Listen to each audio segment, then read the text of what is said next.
Okay, in this video I'm going to cover one more model that we use, for which we use exponential functions, okay? So in class we've seen two models, they're really about the same. The function in a growth model is a of t equals the initial amount times e to the kt, right? And we are assuming k to be positive. And of course the initial amount has to be positive. I can't think of an initial amount that would be negative right now. Okay, so p naught is positive by default. K is positive, and that's why in this case it's kt, that's why it's an exponential, a growth model, okay? You remember the graph look like that.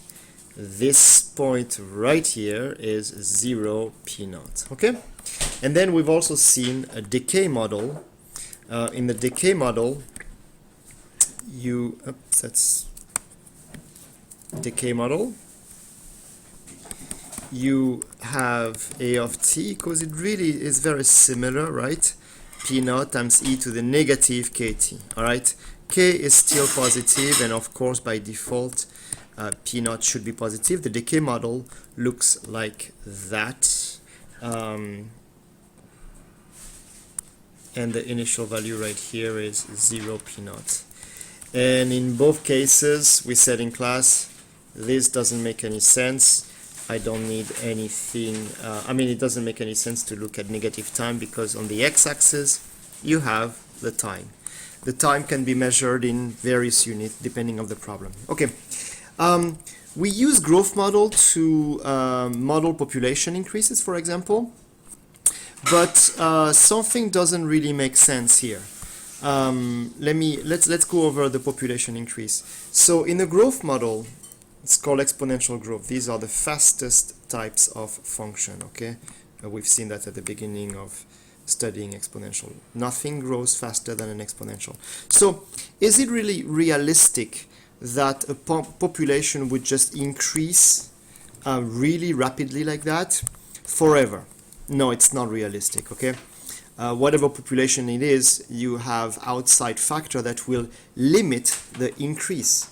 For example, for human, it would be the size of the earth, wars, disease, the resources, competition for food and stuff like that. So it's okay to have an exponential model right here, but it's not gonna go on forever, okay?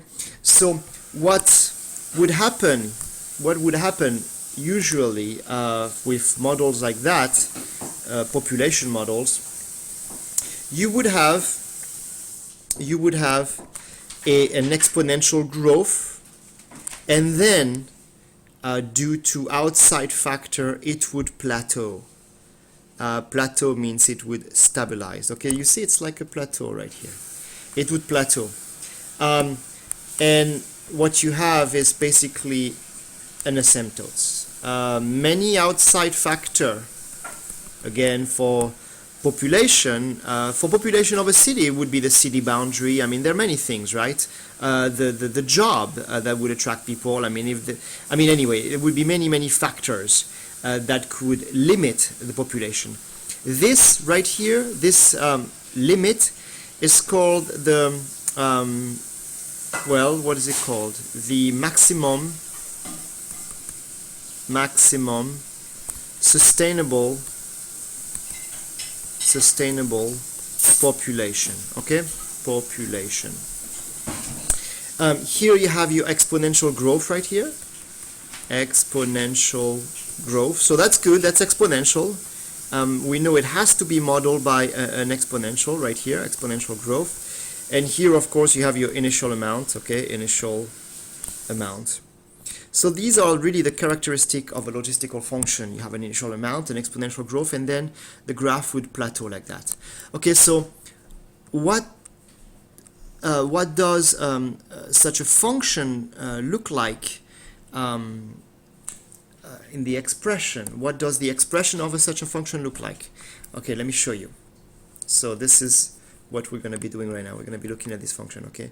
So such a function is written as f of x equals a divided by 1 plus b times e to the negative kt.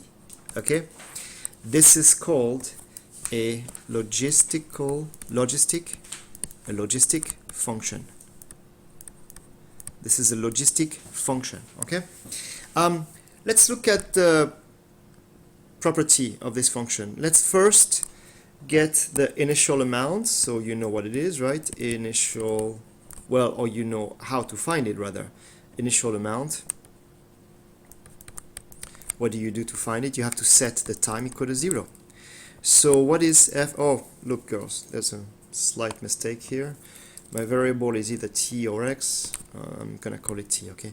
So f of 0 equals what?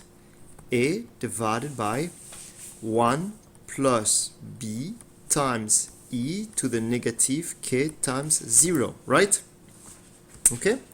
Oh, it's gone. Okay. So it is equal to what?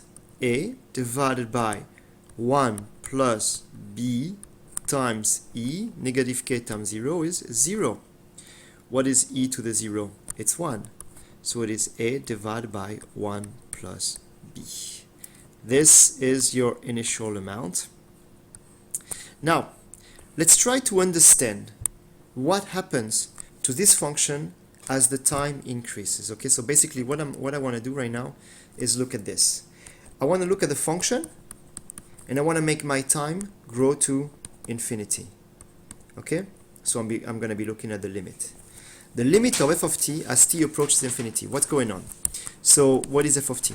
It's a divided by 1 plus b times e to the negative kt as t approaches infinity. Alright, well, here I want my t to go towards infinity. Where's my t in the expression? Well, it ain't here, it's right here. Here's my t.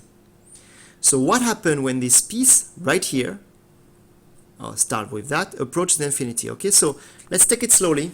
Let's try to understand what's going on. So t approaches infinity. Well, that makes me think that I have to go back and tell you what a, b, and k are, right?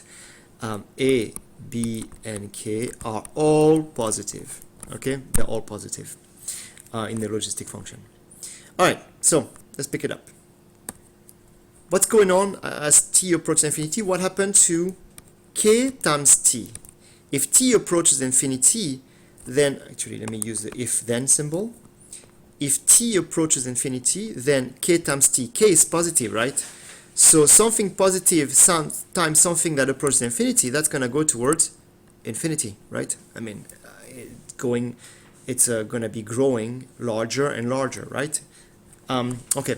Now you're going to be multiplying that by -1, negative k times t.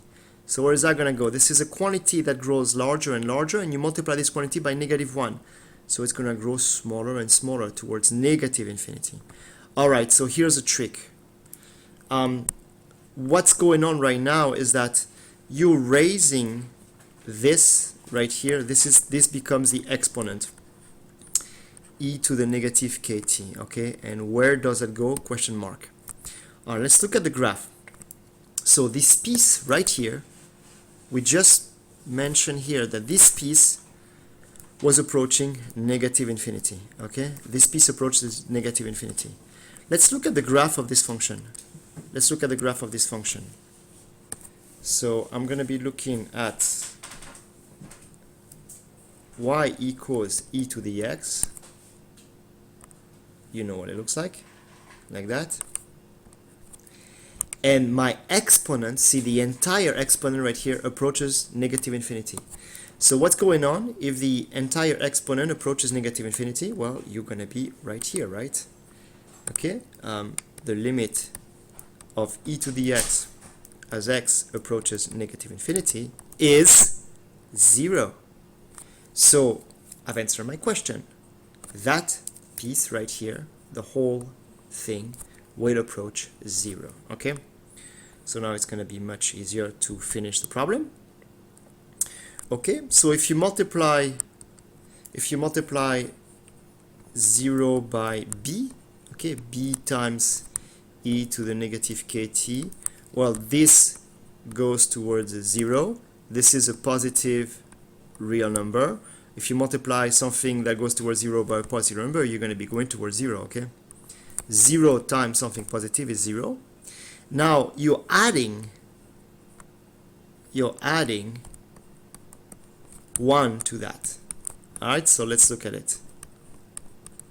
B to the negative kt. So this goes towards 0. So 1 plus 0 is 1. So the whole denominator goes towards 1, right? That's the denominator. What do you do now? You take a and you divide it by something that approaches 1. Okay? The bottom right here, we just mentioned this right here approaches 1. Therefore, a divided by something that goes towards 1 will approach a. Okay, so a right here, the top, is the maximum. I'll show you graphically. Maximum sustainable